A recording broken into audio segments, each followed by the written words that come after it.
Alright guys, so let's begin the second part of the tutorial where we actually paint. And you see I have a subject matter right here, and based on the layouts that I have set before, this is all you would need. Okay, you just need your color palette probably set to RGB sliders. I'll explain why as this goes on. uh, if it's over 30 minutes, I'll probably put light and color as a separate video. I have my keystrokes set so you can probably see what I'm doing. um, yeah, let's get on to it. So let's first talk about brushes, because that's a question that everyone asks. You do not need complicated brushes, you just need a few brushes. Now you might be thinking like, oh my god, this guy has a lot of brushes, but honestly I just use this guy. Like, it's a nice blocky brush, easy to lay down shapes, probably like make it smaller and write stuff with it too. I use another brush which has a little bit of flow. I'll talk about flow as well, a bit of size jitter and opacity jitter, and just variations of it really. um, let's close that. So I have a subject, it's a grape, and I'm going to talk about lines and shapes. So lines and shapes are essentially the same thing. If it's just how you want to execute them. Of course, I can study the shape saying that, okay, this is more like a triangle. That is one shape that's going there and one shape that's coming this way. So it's like a triangular kind of a shape, and I can sculpt out a bit more around it, right? And I can draw that entire thing saying, okay, I have a shape kind of coming down here, and this is just me kind of executing that shape using lines. Okay, so many people will draw out, like when I was in art school, my teacher used to just say, okay, draw out your lines using like a very wet, diluted kind of a brush. Don't spend a lot of time on that. And we literally just used to take like a very rough brush and just do it. So, for example, remember I just spoke about the flow, so I'll take like a texture brush, I'll reduce down the flow to like 8%, and I'll start drawing, and it kind of looks, so let's do it again. So if I'm doing that, it'll kind of look like I'm drawing with like a very dry brush which does not have a lot of um, paint on it, right? And since there's not a lot of paint, I can kind of sculpt out how I want this thing to look.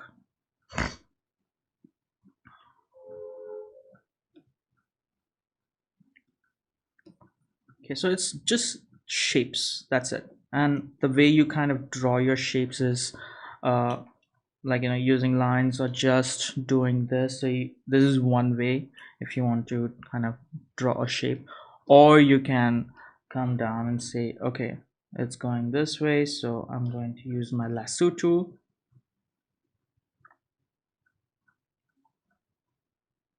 kind of draw out that shape.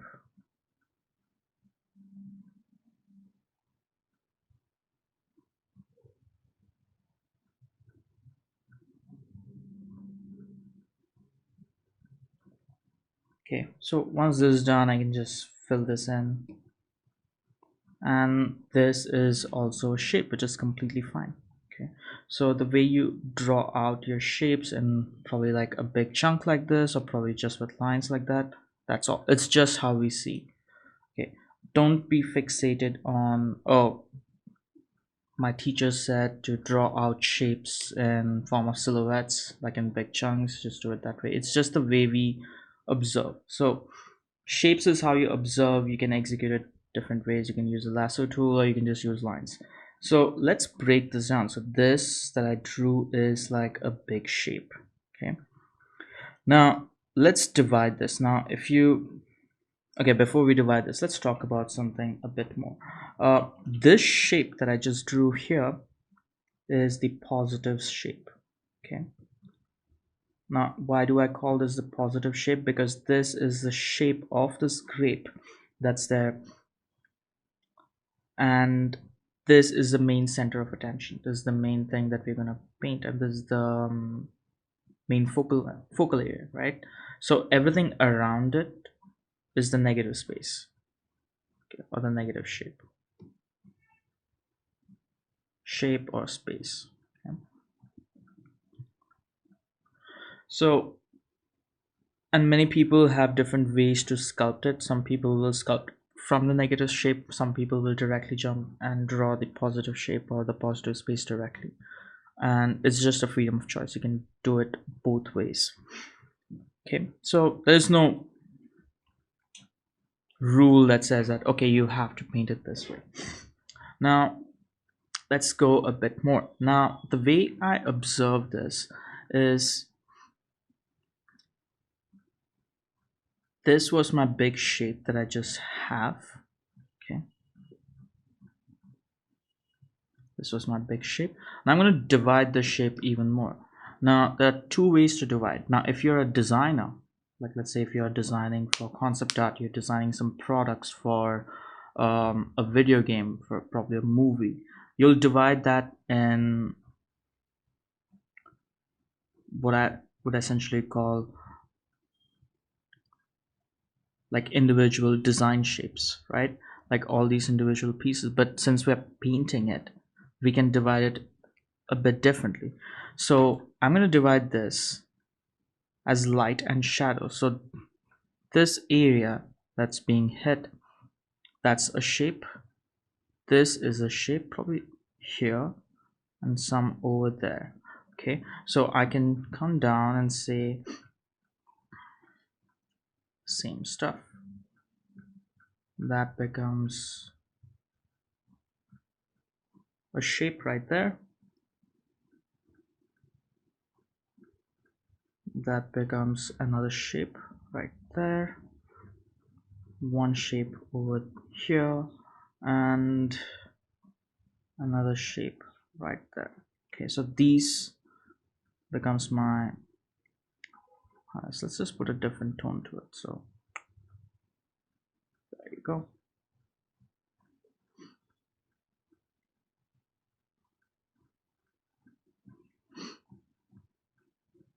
Now of course you can divide your subject matter into light, shadows and midtones. So let's divide it even more. So I'm just gonna reduce that and pick a different color. Let's take this blue, and I'm going to select these areas, which is going to be my shadow area. So if you notice this, that little bulb and this entire thing are kind of in the shadow, right? Like,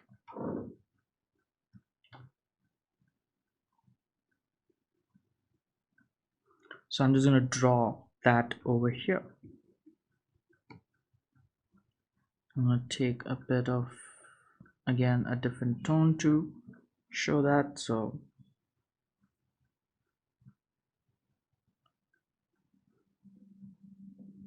that's one, and you have this shape right here. Of course you can divide this even more. Now the good thing is, even if I take this down, you can probably from a distance notice that I have kind of blocked out where those light midtones, the midtones just become the areas which are not divided as light and shadow. And so now this is how you divide stuff with light, like, you know, divide shapes basically. Now I'm gonna reduce the opacity right there, and let's use some brushes just to show you how to do an underpaint. I'm gonna select my marquee tool, and I'm gonna take one of these scatter brushes that I already have. So I have this thing that's a nice scatter brush. Now I don't know what the color behind is. I'm guessing it's gonna be probably like a green. Can't see green properly, so I'm just gonna wing it. Okay. And since the background isn't that sharp, it's not too, it looks very blurred, I'm just going to paint it as this. Scatter brush works really well for that because you don't have to worry about how those forms and shapes are going to be.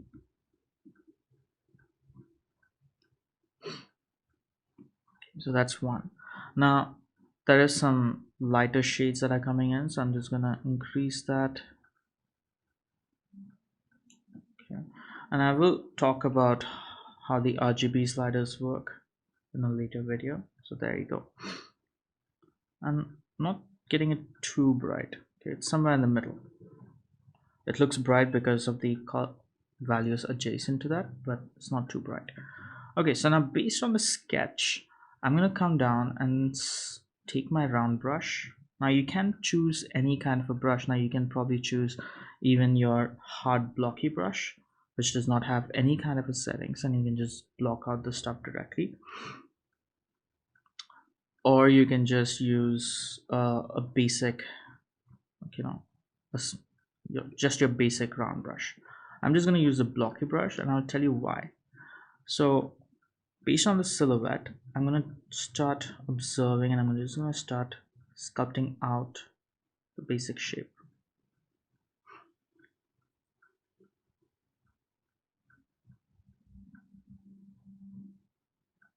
And I will leave a link down below for anyone who is interested in my brushes, or just wants to try out these brush packs. There are a lot of different brushes that I have that probably gotten them from a bunch of people, and it's pretty nice.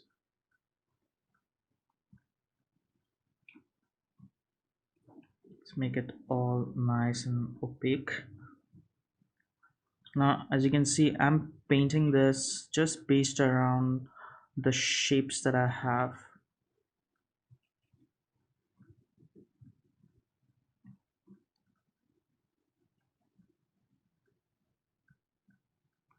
Okay, I'm just using the round brush. I'm just dabbing it just to create those bumps of those grapes. Okay, there you go. That looks like a grape, I guess. All right, not exactly, but yeah, you can probably, from a distance it looks like, oh, it's a grape. It's a bunch of grapes that I just put together. Of course, you can come down, take the blocky brush again, and you can kind of edit out certain details because if you don't want those details to be there. So I can probably dab that. I can apply this. Okay, and so you can add more details to it when you need it. Now the good thing about having an opaque shape like this is that it becomes a silhouette. Okay, you can just hover your mouse over your layer stack, and if you press control, hold on control and click on it, it'll select all the pixels over there. Okay, now whenever you create a new layer, you can clip it down, and if I'm going to paint something, it does not leave that pixel information below it. Okay, I think you guys already know how to do that, so just hold on alt and click.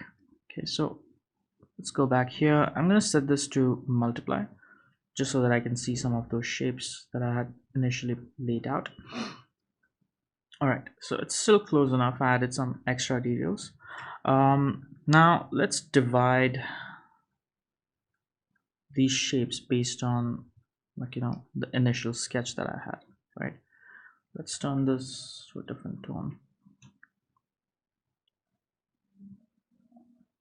Okay, that's fine.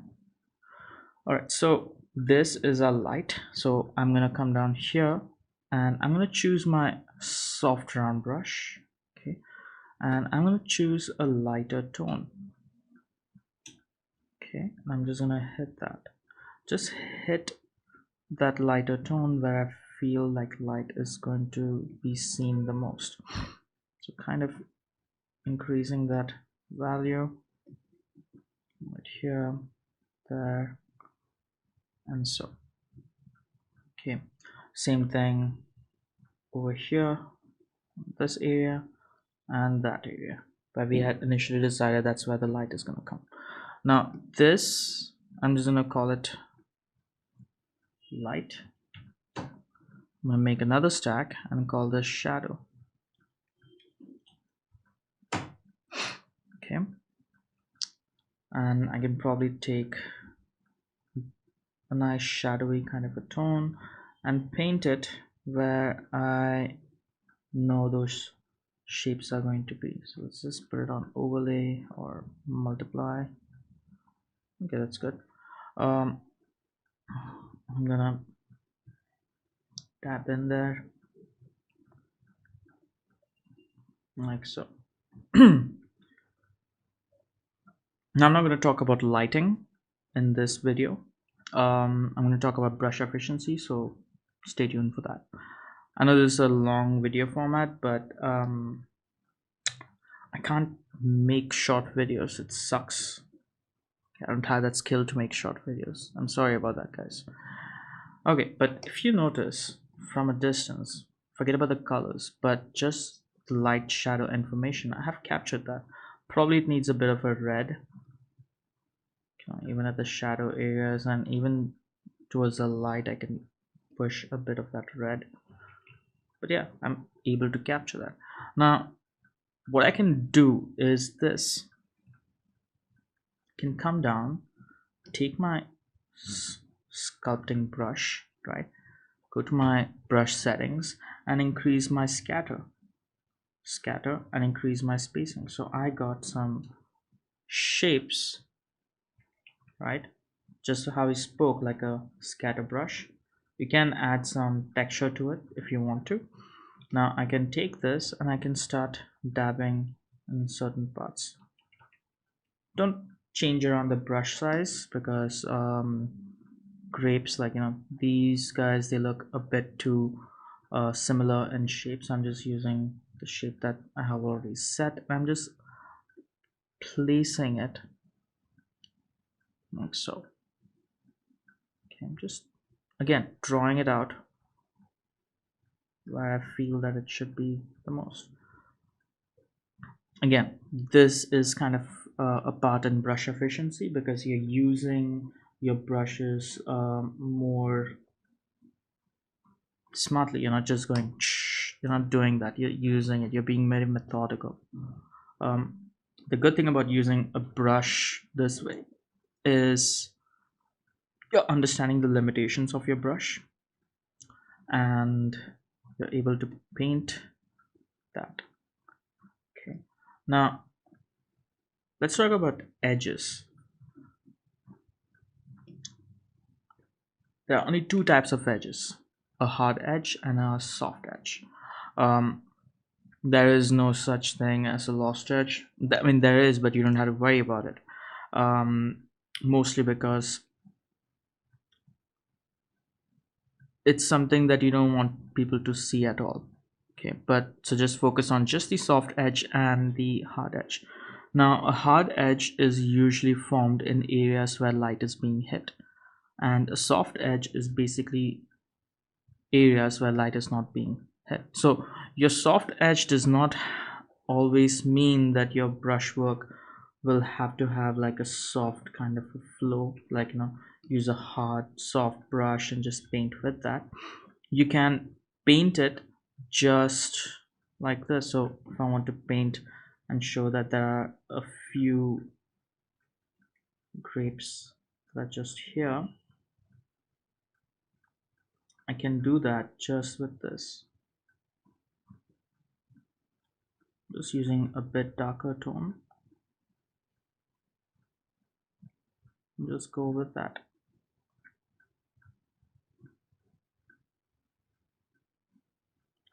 And I'm not adding more details to it, I'm just painting it very softly. Okay, because the more detail you add, the more obscure this thing is going to look, and you do not want that. Okay, but you can already see that just because how we divided the shapes, it looks like, oh, okay, that is a nice shape right there. Okay, so if I want some hard edges coming in like towards the right, I can do it this way.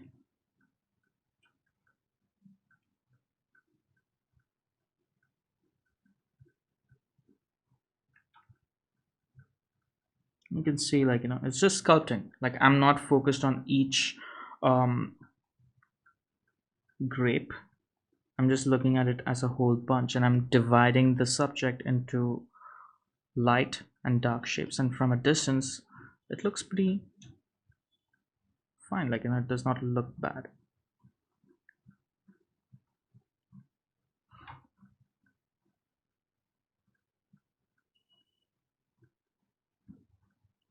Okay, I mean, it's not that hard to follow, is it?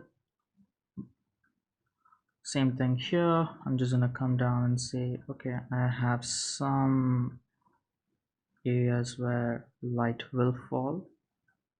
Like, that's caustics, because it's caustics is basically something where it's coming through those smaller parts.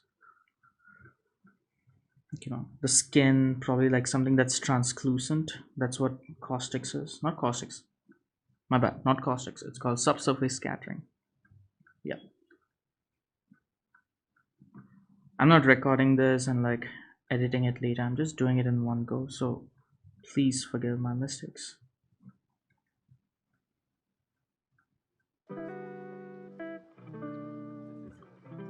So as I'm painting this, let's just take it forward. I'm just gonna speed up from this point.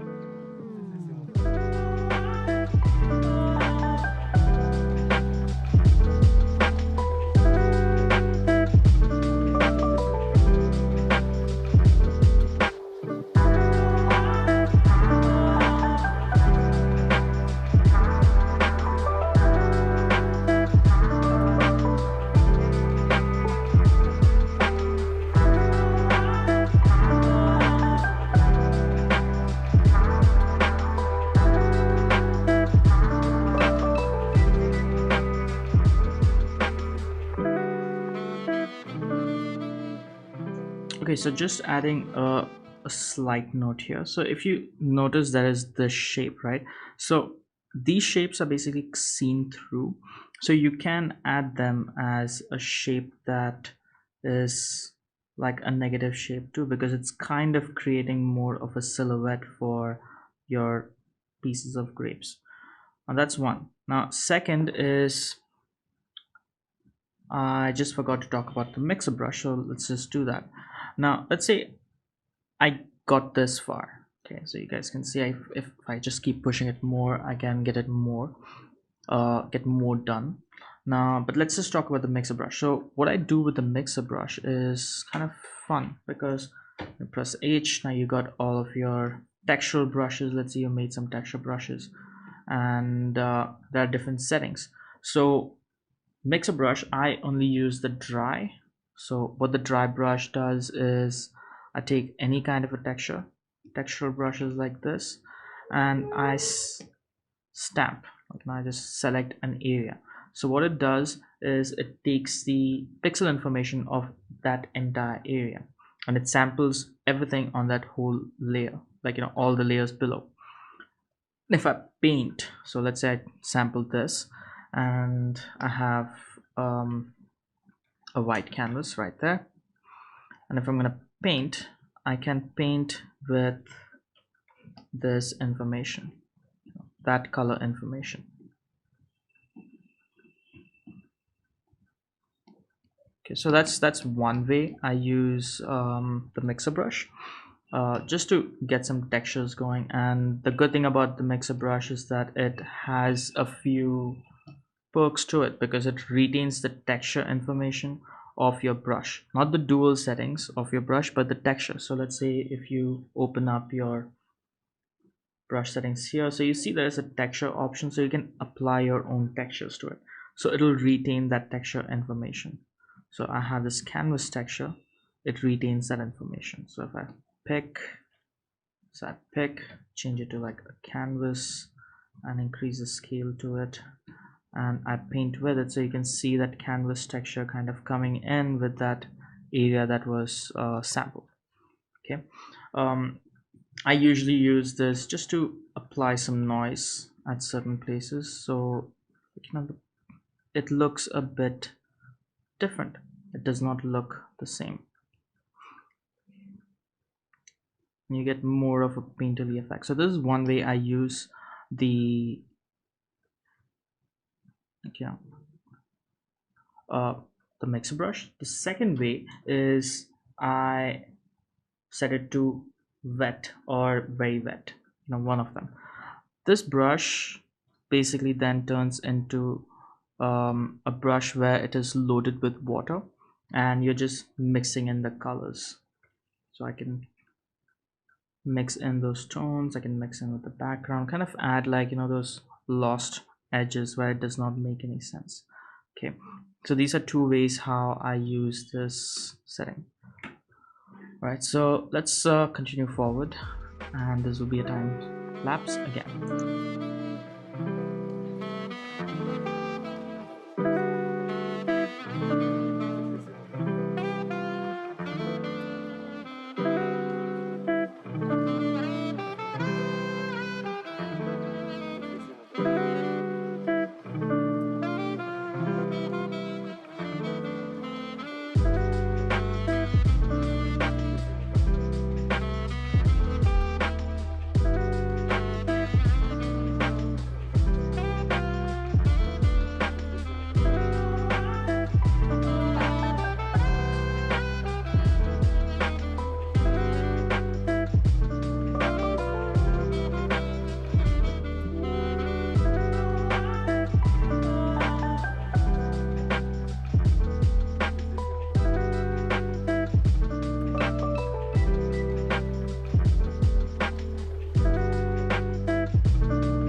All right, so let's look at this thing again. Now, one of the other things that I do, like, and I'm just gonna stop this painting right here. Um, I think this painting took me 30 minutes, if I'm not mistaken, 30 or so. I'll have to double check. Um, some things that I got wrong, some things I got right. Okay, so your colors that you lay down in the beginning is the most important thing. So let's go over what we learned from this process. First, you draw out, you sketch out your lines however you want. Okay, either go in with blocky shapes and go in from there, like using the lasso tool, or so like filling in each and separate shapes. Now I come from a traditional background, like I painted using oil paints, acrylic, and so I just like to fill up an area just the way I just showed. Now I drew this. Based on that, I filled in that shape, kind of matching, not exactly kind of matching um the gray picture that I have. Then I laid in my lights, where the lights are going to be, and where my shadows. I took some brush, like a scatter brush, kind of scattering some textures on this entire silhouette, on this base silhouette. After that, I started doing some small little details, sculpting out the shapes, trying to get the feel for it, right? Now, if you notice, I did not completely go over the textures because the textures kind of support with some of that information as well. So I let the textures be.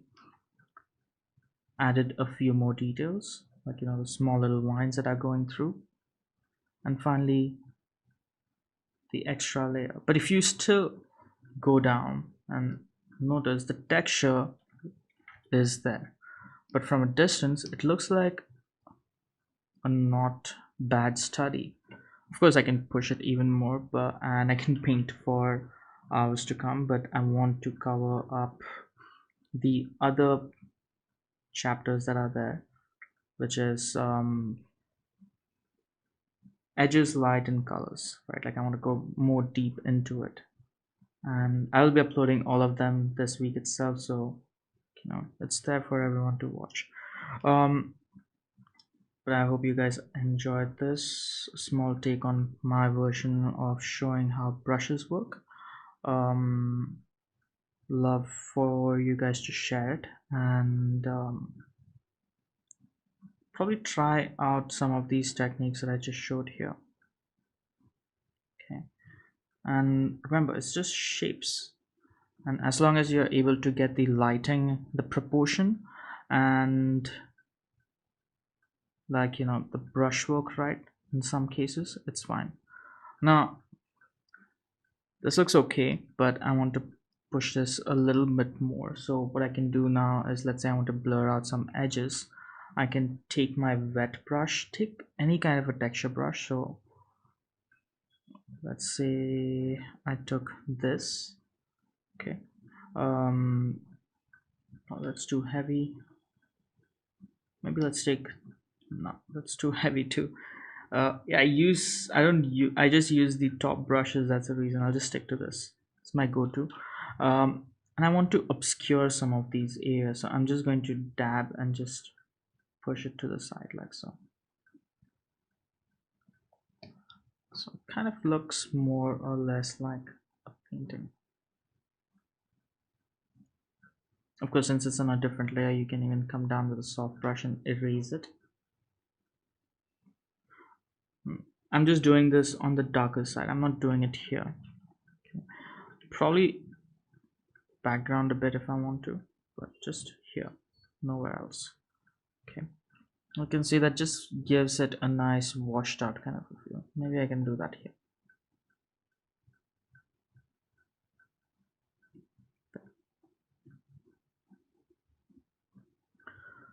But yeah, I hope you guys like this. Remember, painting is more about capturing realism through your brain. So I don't like to capture how exactly it's seen. It's more about getting the feel of it. And yeah, from distance I just think I captured that great fine, and the nice background. This can be a bit red to like a bit towards a warmer tone like so, just to match the grape. Yeah, a bit more I guess, but yeah, that's mostly it. So you can see again, shapes, layers are very important, and once you have gotten to a comfortable stage you can merge them down. Okay, I hope you guys enjoyed it, and please share and leave comments, subscribe if you want, or if you did not like it, leave a dislike. Again, this is all for free, and I hope you guys get better at painting.